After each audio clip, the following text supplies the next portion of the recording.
sign this divorce paper." My husband declared this, having chosen to believe his mother's deceitful words over mine and pushing me and the children out into the cold. I couldn't believe it. That was something I couldn't do. I told my husband the truth. From now on, I will be happy with the children. My name is Jody. When my second daughter was just born, my then husband suddenly passed away.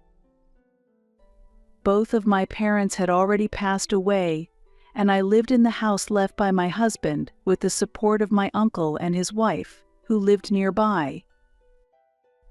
My uncle and his wife had no children of their own, and I had been loved like their own daughter since I was young. I started working as an office worker at the company my uncle ran. Although I had been a housewife since getting married, sewing was my hobby, and I hoped to earn income from it someday, enjoying making clothes for my daughters. However, when my husband passed away and we were in financial difficulty, my uncle suggested that we needed a stable income. His company was in manufacturing, small scale but proud of producing quality products. I met my current husband, Ned, at that company. He was also a mid-career hire. He had been through a divorce, and because his previous marriage was with a co-worker, he felt uncomfortable and transferred jobs. He was sincere, dedicated to his work, and had a gentle personality, eventually becoming a trusted figure by those around us. We gradually became closer and started dating with the intention of marrying. Ned actively took care of the children, and they adored him. Believing that having a father would positively influence the children, I decided to remarry. However, it had been less than 3 years since my previous husband had passed away, and I felt hesitant. I discussed this matter thoroughly with my uncle and asked him and his wife to be witnesses at our wedding. Since both of us were remarrying, we decided to register our marriage quietly without holding a wedding ceremony. Ned moved into the house left by my previous husband, starting a new life there. I was worried that I might resist starting a new life in the house where I lived with my previous husband, and suggested, "It's okay to sell this house and move to a new apartment," but Ned replied, "There's no need for that. The children are used to it here." At that time, I felt that he was considering our needs, but later it became clear that his feelings were different. Ned was an only child and grew up in a household with just his mother. He spent a lot of time with his mother from a young age and cherished her very much. He was concerned about his mother living alone when he married me. Initially, I felt that he was a kind person, but gradually I began to feel that his attitude toward his mother was excessive. It was almost like worship. I hoped that no problems would arise, but those fears became reality. "Jody, I've decided. My mother will live here with us," Ned suddenly said one evening after the children had gone to bed. "What?" "It's fine, isn't it? There's a room available. That's not the issue." "Then, what is the issue?" "I'm bewildered when you say it all of a sudden. Don't decide on your own. Let's discuss it." "Why? If my mother wishes, we should comply." "What? Are you opposed to my mother coming here, Jody?" "I'm not opposed, but I want some time to think." "What do you need to think about? Do you intend to leave my mother alone as she gets older? I thought you were more compassionate." "That's not it. I had somehow thought that living with my mother-in-law might happen one day. However, I had only met her once when I greeted her at our wedding, and I don't know her well. Although Ned often told me about the wonderful aspects of his mother, it was always from his perspective, and to me, she is still a stranger. I feel that suddenly proposing to live together without knowing how well our personalities would mesh is unreasonable. Being asked to suddenly live with my mother-in-law, who hardly knows me or the children, seems forceful. However, since Ned prioritizes his mother, I couldn't express this concern directly to him. Despite my continued ambiguous attitude and avoidance of a clear answer, my feelings were not understood, and eventually, my mother-in-law arrived with her belongings on the next holiday. Jody, I look forward to living together. Pansy and Hannah, I hope you will have fun with Grandma. Yes. Hello? I am really happy to live in such a spacious house. It's thanks to Ned marrying you, Jody. I'm so lucky to have such a wonderful son. This house was originally built by my previous husband for our family, but my mother-in-law seems to take joy in crediting it to her son. Since she had already given up her previous apartment, I couldn't ask her to leave, and I was left without a way to handle the situation. As a result, I provided the spare room to my mother-in-law, and we started living together. For the children, having someone they had met only once suddenly come into their home and being asked to call her grandma was confusing. The children always stayed close to me and were hesitant around my mother-in-law. Yet, she would criticize. Why are they so unfriendly? Maybe it can't be helped since they don't carry Ned's blood. Jody, what kind of upbringing are you giving them? My mother-in-law were constantly complaining. She did not take the children to daycare, nor did she prepare meals or bathe them. Moreover, she did not involve herself in any household chores. I was handling all the housework alone. Laundry, meal preparation, and cleaning, all of it added to my burden. Even though my mother-in-law was not working, she relaxed at home watching TV or sometimes went out to shop for things she liked. If she had the means to do so, I wished she would contribute a little to the living expenses, but she never did. I would have liked to set rules before agreeing to live together, but now it is too late.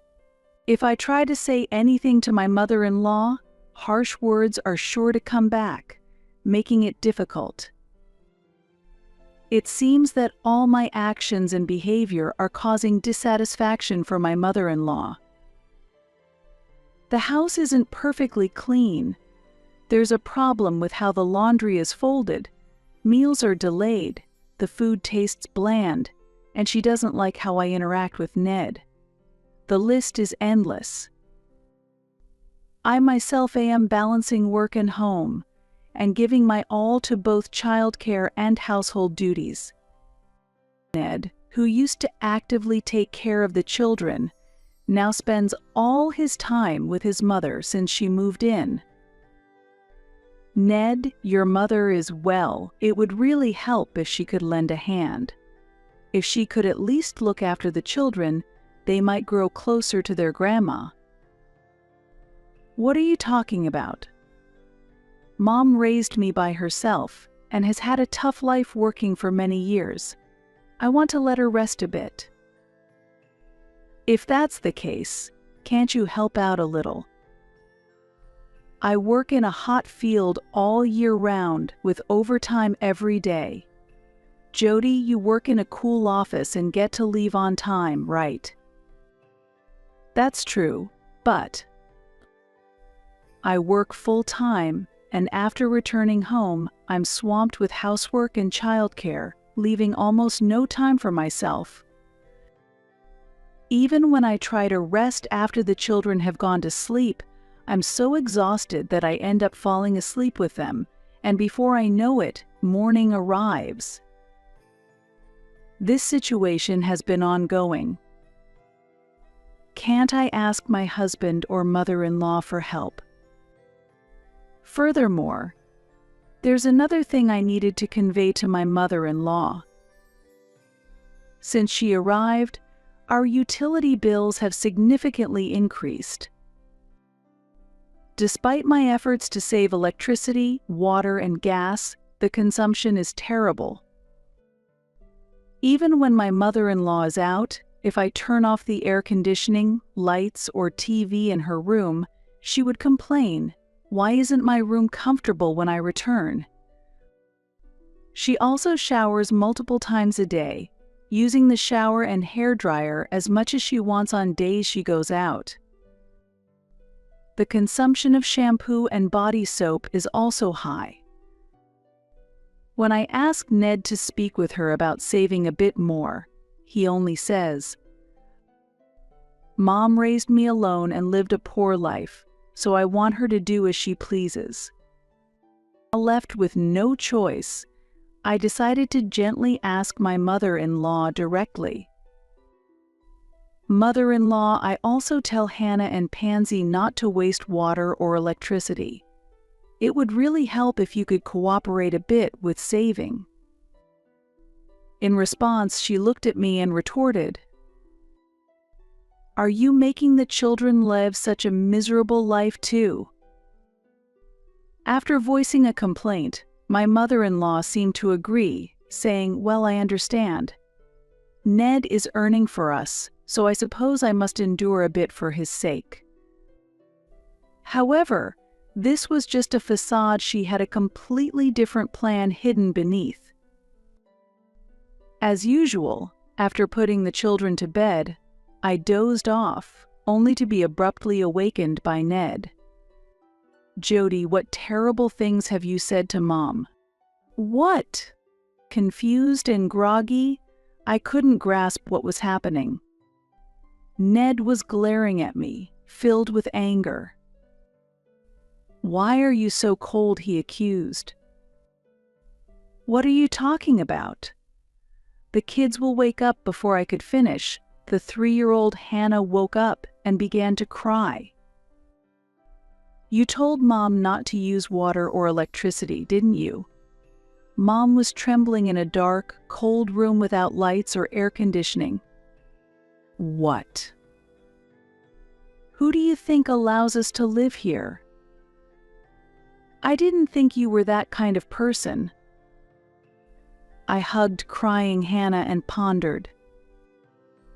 I had no memory of saying such things to my mother-in-law, and this house wasn't built by Ned. "Ned, I didn't say it like that. I just asked for more cooperation with saving electricity and water." "Wasn't your way of speaking too harsh? Mom was hurt by your words." "But that really wasn't my intention." I was mistaken to believe that my mother-in-law had genuinely backed down. In fact, she had misled Ned with lies. Ned believed her words and sided with his mother over me. "Jody, apologize to Mom." "What?" "Just apologize. Then Mom will understand." "Right. I don't understand why I need to apologize." Tears are welling up, but it seems I have no choice but to say sorry. She directly threw harsh words to me but secretly fed lies to Ned. While enduring such behavior from her, the days passed by. When would this end? The year became colder. Eventually, the holiday season came, and Ned has gone out. My mother-in-law was also out with friends, so she wasn't at home.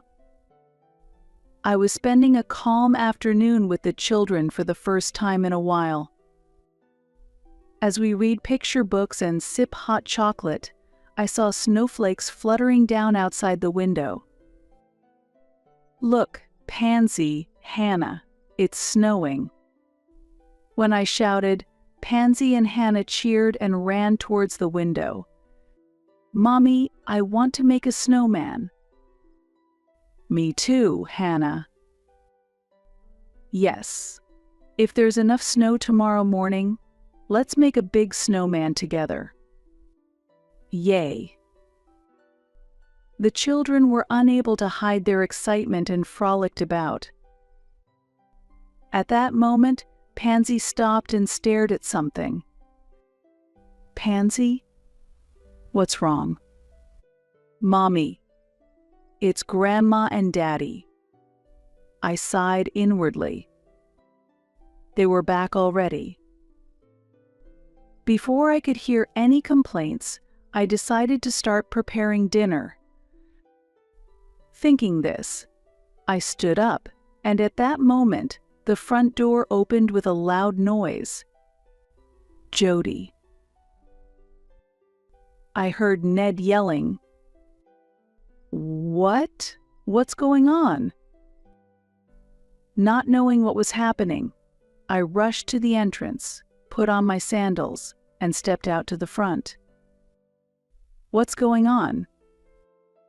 How could you not let Mom into the house?" "What? On such a cold day, what if she got sick outside?" "What?" My mother-in-law, wiping tears from her eyes while looking down, passed between Ned and me and entered the house. "Did you lock Mom out?" Wasn't your mother out with friends?" "Don't lie. She said you made her go outside." "That's absolutely not true." "She said she called but couldn't get anyone to let her in." "I'm telling you, I didn't do that." "Jody, you've been against living with my mom from the start, haven't you? But isn't this treatment too harsh?" "What? How did it come to this?" While we were arguing in front of the house, Pansy and Hannah came outside. "Mommy, what's happening?" "What's going on?" "It's nothing. It's cold. Go back inside." Before I could finish, the door suddenly closed. "What?" "Get out." "What?" "Go outside and cool down in the cold air." "Wait a minute. This is my house. We're married, so it's my house too." I was locked out, standing in the cold wearing only my sandals. Not only me, but the young children too. I finally understood. They were trying to push me out of the house and make it their own. How foolish had I been? The only people I could rely on were my uncle and his wife. In the chilly twilight, with snow swirling around us, we desperately headed for my uncle's house, clad only in our light clothes. As darkness gradually fell and the snow intensified, normally the children would have delighted in the snow, but they walked crying. When we saw the light from my uncle's house, I finally broke down and cried. "Uncle Joe, Ned kicked me out of the house," I said, and my uncle responded, "Just as I thought. It's good that the marriage certificate hasn't been submitted yet." "What?" "Come on, let's get inside and warm up. Pansy and Hannah must be cold, don't worry anymore." That night, we stayed at my uncle and aunt's house. I shared everything that had happened with them. They listened intently to my story. As we considered what to do next, my uncle suggested, "Jody, let's go back and reclaim your house. We spent Christmas at my uncle's house, preparing the dishes together with my aunt. After a comforting celebration, though reluctant, I decided to return home once. I left the children with my aunt and headed to the house in my uncle's car. I parked the car in the driveway and approached the front door alone, pressing the doorbell. "Yes," Ned answered. "It's me, Jody." "Jody, huh? Where have you been all this time? Are you done reflecting?" "There's nothing I need to reflect on." The call ended, and soon after, the door opened and Ned appeared, holding a document in his hand. "If you don't understand, it can't be helped. I don't need a wife like you," Ned said as he handed me the divorce papers. "Sign this divorce paper." I couldn't help but laugh. There's no way I could do that. "Well, that's right, isn't it? If you divorce me, you'll be a twice-divorced woman with 2 children. You probably have nowhere to run, right? Just apologize and I'll forgive you." "But we aren't married, are we?" "What?" "That's right. I'm not your wife or anything." "What?" "Yes, we're not married. But the marriage certificate, it wasn't submitted." "What?" "So, we aren't married." "I can't believe it. How can that be?" "The person who was supposed to act as a witness said he lost the form."